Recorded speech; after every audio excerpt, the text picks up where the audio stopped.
New audio of mysterious knocking sounds that came from the Titan submersible was released in an upcoming documentary.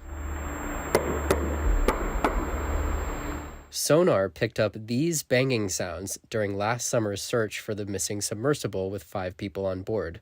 The sounds raised some hopes of their survival. The vessel was later found imploded, killing all on board.